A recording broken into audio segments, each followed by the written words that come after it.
Vamos a cambiar de tema, vamos a hablar ahora sobre educación, ¿no es cierto? A portas, digamos, a la espera de la reglamentación, se encuentra pues la ley de reforma magisterial.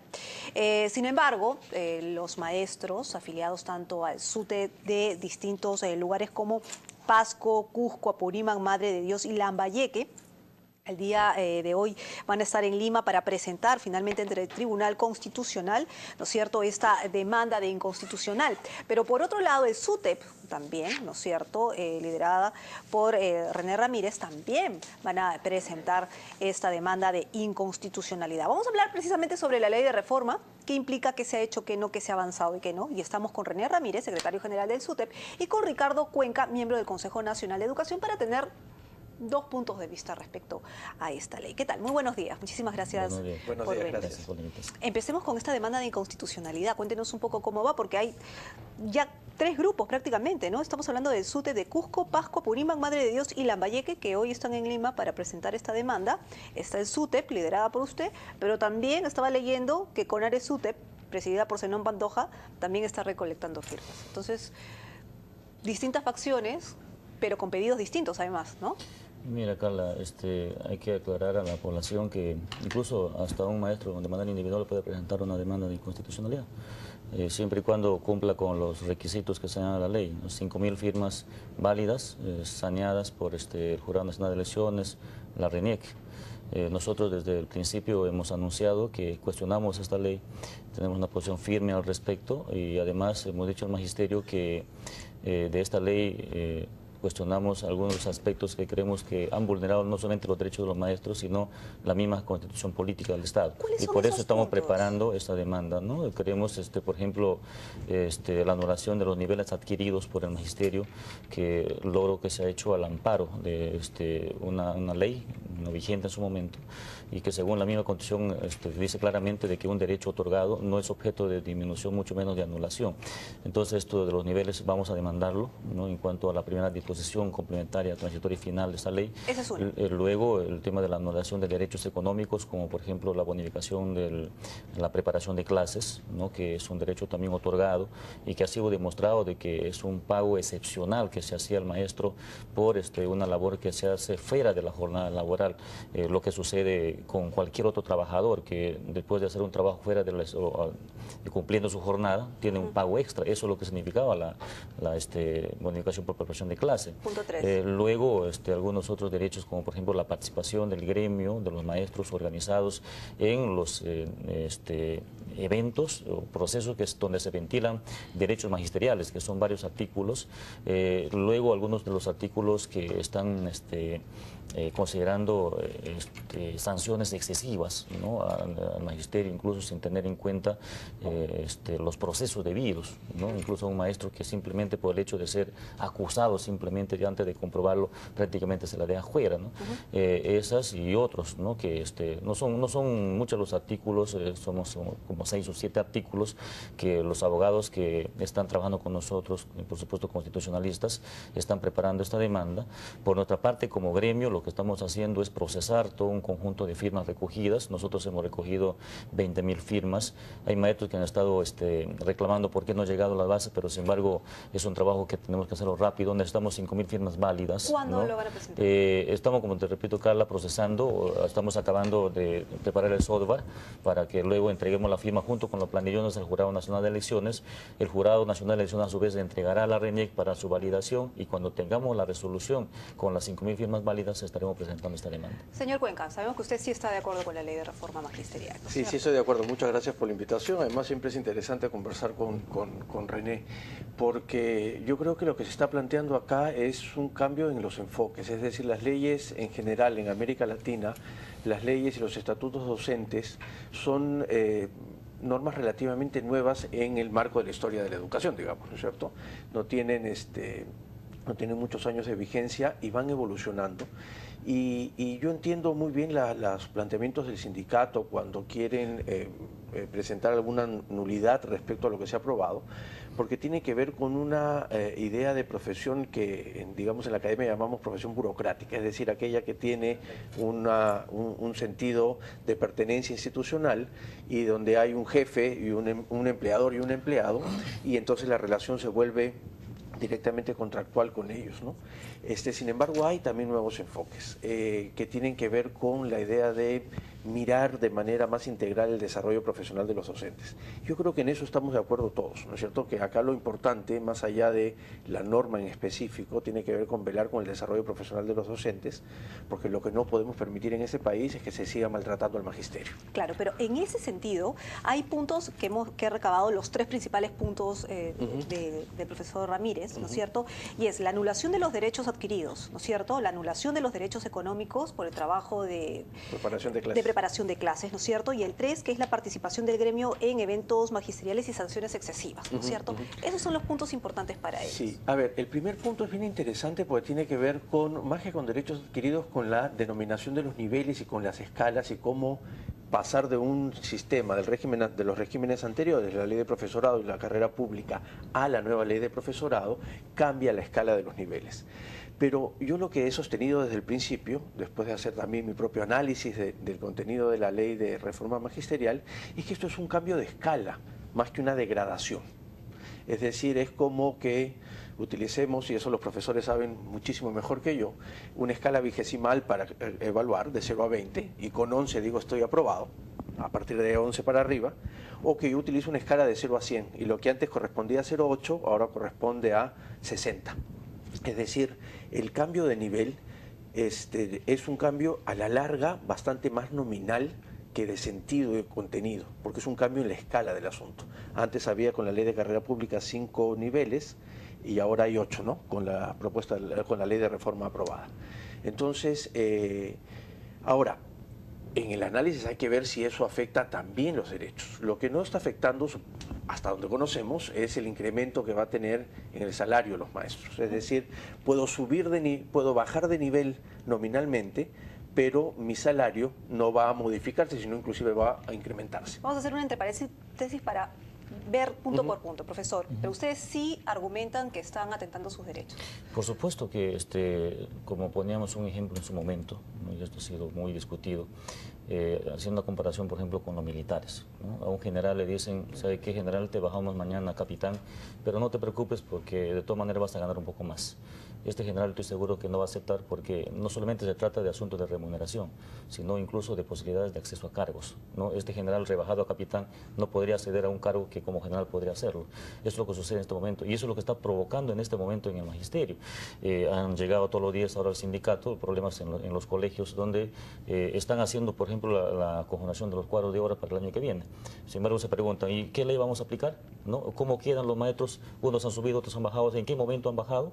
No resulta que esos maestros que tenían 25 años o casi 30 años ya, ahora están en el tercer nivel y otros que tienen menos años de servicio, recién incluso hasta 7, 8 años ya están por encima de ellos.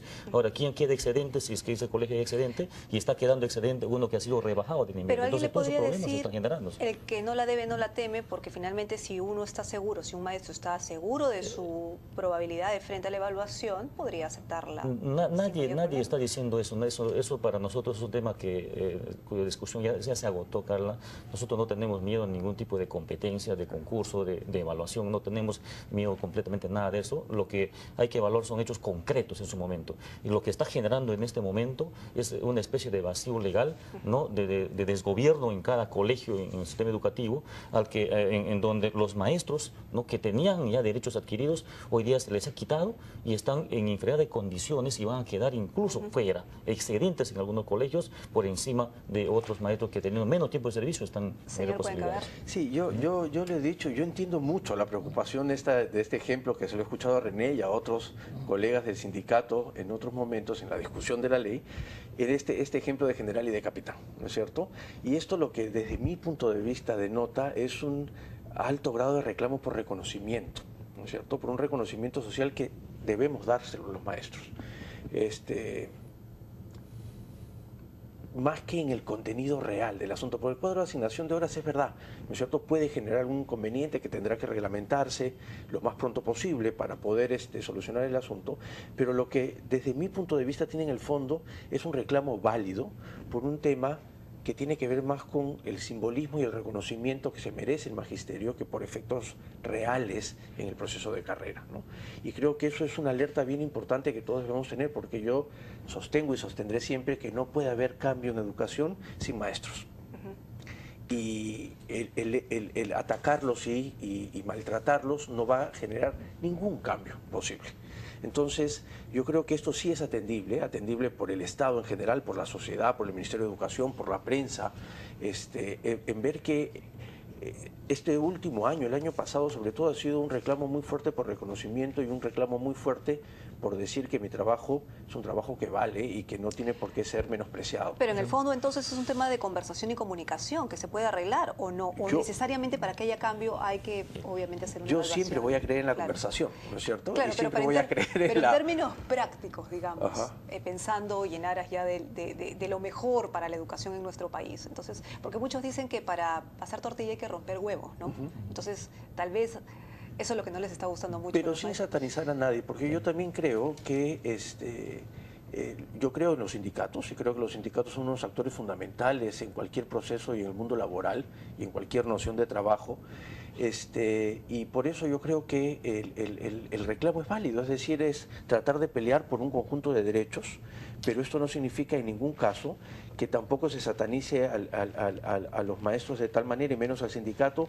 Yo mismo, permítame decírmelo, Carlos, muy rápido, sistematicé 14.000 fichas en el año 2005 y los maestros no estaban en contra de la evaluación.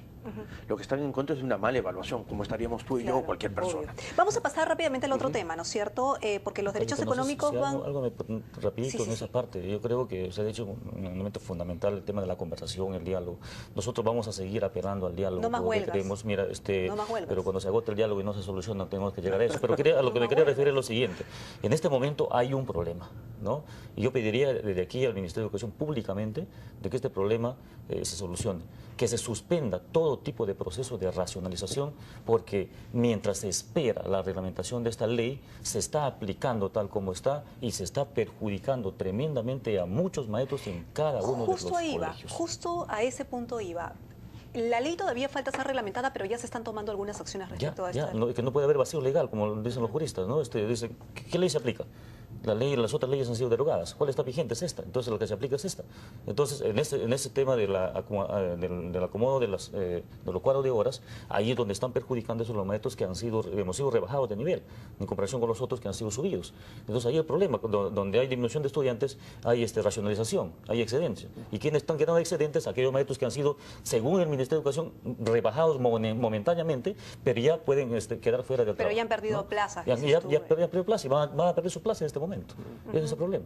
Bueno, eso habría que verificarlo. A ver, sí, yo no estoy tan pesimista con el tema de que vayan a perder todas las plazas. Probablemente van a haber algunos casos, estoy imaginándome un cuadro de horas de una escuela, más o menos. Que haya uno, Ricardo, ya sí, claro. Es verdad, falta que haya uno que de manera injusta se esté atentando contra su trabajo, está claro que hay que tener en cuenta. Es verdad que se necesita el reglamento rápido. Yo creo que el Ministerio de Educación ha colgado, ayer vi en su página web un espacio para que la gente opine respecto del reglamento y trate de... Yo creo en la participación y en las decisiones colectivas, pero también creo en una decisión más o menos rápida para que justamente no sucedan estos espacios medios grises para poder... Claro, el tema es que ya hay una demanda de inconstitucionalidad, entonces eso nos va a entrampar, digámoslo así.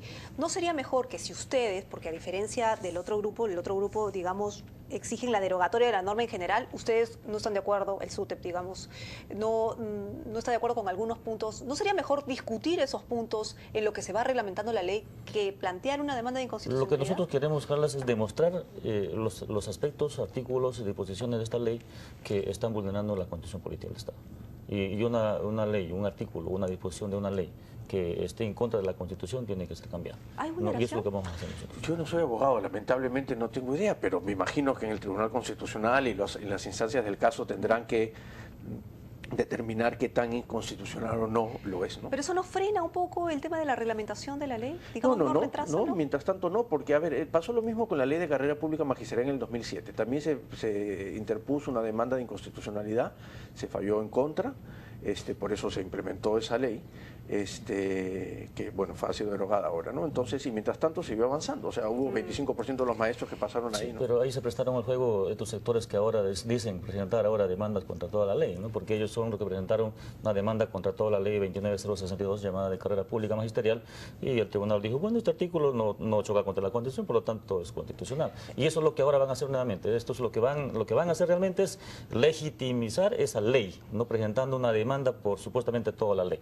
Lo que tenemos que hacer los maestros es demostrar cuáles son los artículos, cuáles son las disposiciones de esta ley que están atentando contra la Constitución. La ministra Salas ha mencionado que efectivamente está preparadísima para enfrentar esta... Bueno, la ministra Salas dice que ha estado preparada siempre, hasta ahora no ha solucionado ninguno de los problemas del ministerio. Pero si la ministra de Salas ha sido la que les ha tendido el puente de comunicación ¿En qué ha solucionado? Hasta ahora no han cumplido lo que ni siquiera se han convertido en la huelga. O sea, no han pagado un bono después de cuántos meses, y ahora en cuanto al tema de luto y sepelio, tiempo de servicio, hasta ahora no han cumplido, están pagando de cuentagotas cuando el compromiso era de que las UGEL, los gobiernos regionales, inserten dentro de su sistema para que les paguen, y ahora el Ministerio de Educación, de Economía y Finanzas no quiere saber nada. Ahora, no están pagando. Ella podría sentirse Entonces, un poco, podría sentirse también traicionada, traicionada, porque ella amplió, digamos, los niveles de comunicación con el SUTEP, que estaba un poco relegado en los últimos bueno, gobiernos, ¿no? es una buena estrategia para no hacer nada, ¿no? Ampliar diálogo como nos han hecho nosotros, casi un año de diálogo, finalmente no se soluciona el problema.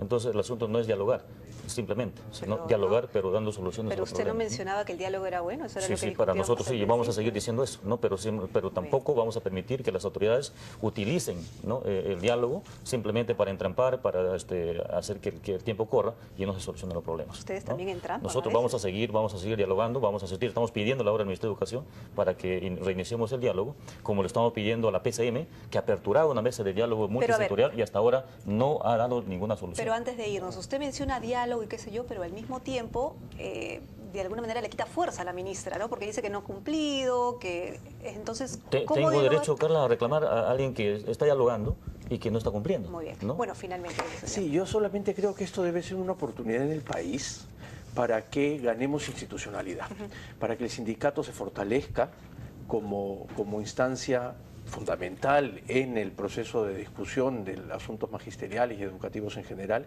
para que se fortalezca también la ley, se fortalezca el Ministerio de Educación. Yo creo que acá todos tenemos un objetivo por delante, que es mejorar la educación y que los niños y las niñas estén mejor. Y esto, yo siempre se lo he dicho, por lo menos cuando me han preguntado, debe ser una muy buena manera para que, mostrando diferencias y estableciendo diálogos y llegando a acuerdos, se fortalezca la institucionalidad. Muy bien, muchísimas gracias a ambos por haber venido de 6 a 9 a discutir un poco sobre esta ley de reforma magisterial. Esperemos su pronta reglamentación y bueno, va a pasar pues como un pedido, una demanda al Tribunal Constitucional por parte del SUTEP, haciendo hincapié en algunos artículos con los que ya hemos conversado esta mañana. Conversábamos entonces con René Ramírez, secretario general del SUTEP, y Ricardo Cuenca, miembro del Consejo Nacional de Educación. Hacemos una pausa, volvemos.